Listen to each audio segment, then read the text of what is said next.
Baik, terima kasih Pak Ustadz atas penjelasannya. Kita lanjutkan lagi informasi lainnya. Jemaah calon haji Indonesia kini tengah intensif menjalankan ibadah Arba'in, yakni sholat fardu berjamaah sebanyak 40 waktu tanpa terputus di Masjid Nabawi, Madinah. Lebih dari 8.000 jemaah berkumpul di Masjid Nabawi hampir setiap harinya. Jemaah calon haji Indonesia kini tengah intensif menjalankan ibadah Arba'in, yaitu sholat fardu berjamaah sebanyak 40 waktu tanpa terputus di Masjid Nabawi. Mereka berbondong-bondong berjalan bersama untuk menunaikan ibadah sholat fardu secara berjamaah. Arsitektur Masjid Nabawi yang sangat indah menambah kehusuan semua yang berada di tempat ini. Tidak terkecuali jamaah calon haji Indonesia yang setiap waktu sholat berupaya untuk selalu bisa ikut sholat berjamaah di masjid ini. Kita disambut dengan wangian khas ya Mbak, kalau misalkan masuk ke dalam Masjid Nabawi ini, seperti wangi-wangi rempah atau mungkin kayu-kayuan tertentu gitu.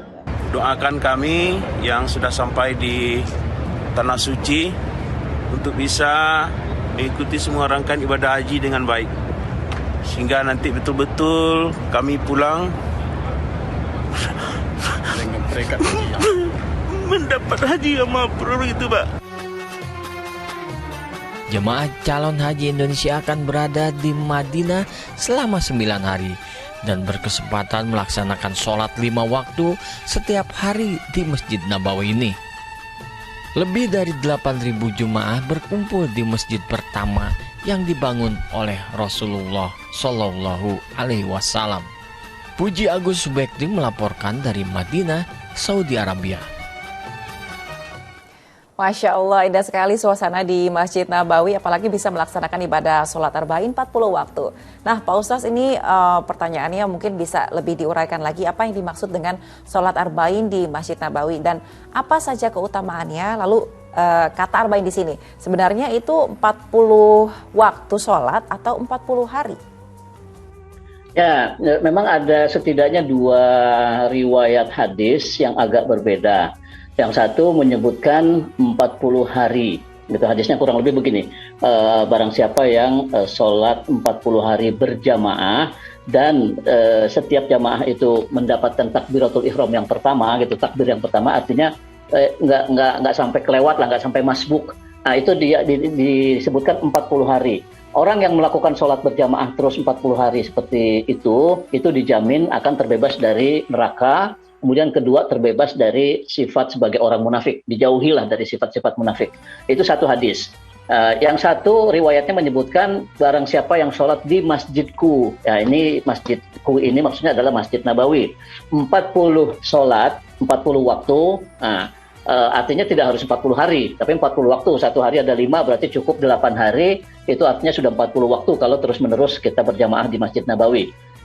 Manfaat dari situ, lanjutan dari hadis itu sama, orang yang melakukan sholat 40 waktu di masjidku ini akan terbebas dari api neraka dan juga terbebas dari sifat sebagai orang munafik.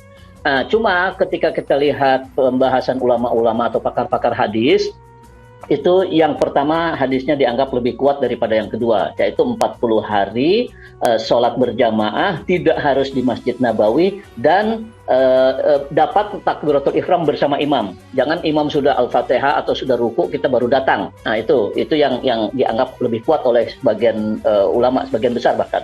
Tapi bukan berarti kemudian yang Arba'in begini juga tidak kuat ya. Ada dibandingkan itu tentu lebih kuat yang itu menurut sebagian ulama.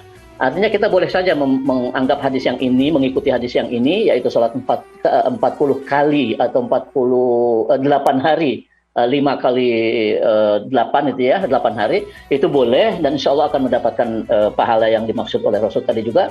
Atau mengartikan yang tadi, yang pertama, kita di Indonesia pun bisa melakukannya, cukup 40 kali, gitu, tidak harus 40 hari, tapi selalu dapat takbiratul ihram bersama imam, jangan sampai kelewat.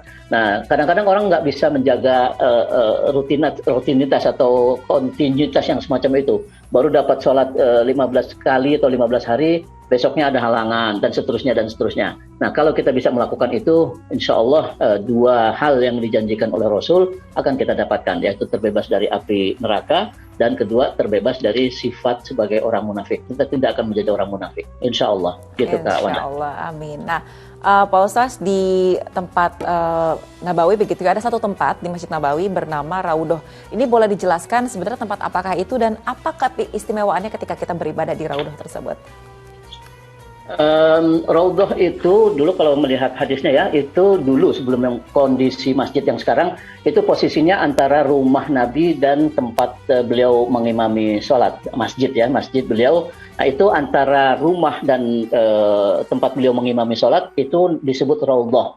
Nah, Raudhoh itu artinya taman, taman surga. Artinya kata Rasul lagi ya, menurut penjelasan ulama juga, orang yang sholat di Raudhoh atau di taman itu seolah-olah sudah berada di taman surga, dan insya Allah benar-benar akan mendapat balasan masuk ke taman-taman surga. Itu posisinya di situ. Nah, karena itu tidak heran atau tidak aneh ya ketika kesempatan dibuka untuk sholat di Raudhoh itu orang berbondong-bondong ya, berebut tempat gitu, karena memang tempatnya hanya sekecil itu, tidak besar, tapi dijanjikan oleh Rasul yang semacam itu begitu besar pahalanya kalau kita menyempatkan diri sholat. Itu pun sholatnya tidak disebut sholat apa, jadi bebas, kita sholat sunat 2 rakaat duha di situ boleh, sholat tahajud boleh, sholat wajib apalagi, yang penting kesempatkan kita untuk bisa mendapatkan sholat di apa yang disebut Raudhoh itu, taman. Nah, untungnya atau menariknya yang sekarang itu sudah banyak fasilitas kemudahan yang diberikan oleh pemerintah Arab Saudi untuk menandakan di mana Raudhoh itu, taman itu.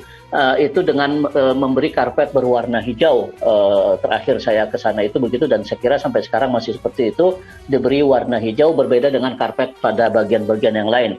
Itu artinya orang yang tidak bisa membaca pun, jamaah yang sudah tua, itu hanya dengan melihat ada karpet hijau dekat mimbar, nah itu sudah berarti itu adalah Raudhoh. Nah, sempatkanlah sholat di sana walaupun berdesak-desakan, karena pahalanya yang begitu besar, insya Allah akan mendapatkan surga bagi kita yang menyempatkan sholat di situ.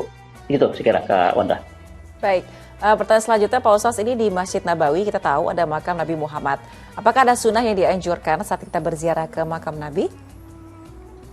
Ya, sunnah yang dianjurkan itu yang pertama memberi salam. Gitu, memberi salam kepada beliau, Assalamualaikum ayyuhan nabiyyu wa rahmatullahi wabarakatuh, seperti kita sedang sholat membaca tahiyat itu ya. Karena Rasul dalam sabdanya mengingatkan sahabat dulu juga, ketika aku sudah meninggal, kata Rasul, kemudian kalian bersolawat atau memberi salam kepada aku, Allah akan membangkitkan ruhku untuk menjawab salam itu. Jadi kita nggak perlu khawatir, nggak perlu ragu kalau ketika mengucap salam kepada Rasul, kemudian seolah-olah nggak ada apa-apanya. Itu didengar oleh Rasul dan dijawab oleh Rasul. Hanya kita yang tidak mendengar jawaban beliau gitu. Nah, karena itu juga ulama-ulama menganjurkan, jangan salam untuk dirimu saja gitu, tapi juga sampaikan salam kami yang tidak bisa berangkat ke tanah suci, kami titip salam. Nah, karena itu ada tradisi kan, setiap kali ada jamaah keluarga atau teman sahabat kita yang berangkat ke tanah suci, kita biasanya mengucapkan gitu, tolong sampaikan salam saya kepada baginda Rasul. Bukan berarti kemudian kita yang tidak di tanah suci, salam kita tidak sampai ketika kita salat tahiyatul mubarakat itu, kita salam kepada Rasul, itu tidak sampai, bukan berarti begitu, tetap sampai. Tapi ini salam khusus gitu, karena ada orang yang mendatangi makam Rasul, bertemu seolah-olah gitu, bertemu dengan Rasul dan mengucapkan salam langsung di hadapan beliau, yang Allah memberikan nyawa ruh kembali kepada beliau untuk membalas salam itu, menjawab salam itu. Kan enak sekali kita berada di Indonesia, kemudian kita titip salam kepada orang yang berangkat ke sana, orang itu menyampaikan ada salam dari si A, si B, si C dan seterusnya. Rasul juga menyampaikan Waalaikumsalam, salam balik dari saya untuk kamu dan untuk orang-orang yang titip salam kepada kamu itu. Itu enak sekali kita mendapat salam dari Rasul SAW, bukan dari manusia sembarangan. Itu salah satu manfaat atau etika lah juga, etika yang perlu kita lakukan ketika ziarah ke makam Rasul. Pertama itu salam. Kedua, tentu saja karena di situ ada makam sahabat Nabi, ada Abu Bakar, ada Umar. Setelah kita bersolawat mengucapkan salam di depan makam Rasul, kita juga memberi salam kepada sahabat-sahabat Rasul yang dimakamkan di situ. Karena orang-orang itu adalah orang-orang yang dekat dengan Rasul dan orang-orang yang sama-sama berjuang demi membela agama, mendakwahkan agama pada saat itu. Nah, yang ketiga, saya kira etika yang kadang-kadang keliru itu kita melakukan hal-hal yang tidak pantas gitu ya, menulis catatan di lembaran kertas lalu itu dimasukkan ke lubang pagar makam. Nah, itu tidak ada artinya yang begitu itu. Buat apa? Cukuplah yang berhubungan itu hati kita dengan Allah, kita ucapkan salam kepada Rasul, lalu Allah yang membalas dengan kita itu ucapan kita itu. Tidak dengan cara menuliskan mohon sesuatu wahai Rasul, sampaikan kepada Allah. Tidak bisa begitu kan ada sebagian orang. Tapi itu untungnya ya zaman sekarang kontrol dari pihak Arab Saudi juga sudah begitu ketat sehingga tindakan-tindakan yang keliru semacam itu sudah hampir tidak kita temukan. Tapi yang terpenting yang jangan sampai kita lupa adalah mengucap salam sekaligus menyampaikan titipan salam dari orang-orang yang menitip salam kepada kita untuk disampaikan kepada baginda Rasul. Insya Allah kalau kita lakukan, pahala haji kita semakin besar, Kak Wanda. Ya Rabbal Alamin. Alhamdulillah, terima kasih banyak Pak Ustaz Arifin atas waktu dan juga tausiah yang telah diberikan untuk seluruh pemirsa Ajwa TV. Semoga kita ketemu lagi di day lain kesempatan dalam kondisi sehat selalu ya Pak Ustaz ya. Wassalamualaikum warahmatullahi wabarakatuh. Waalaikumsalam warahmatullahi wabarakatuh.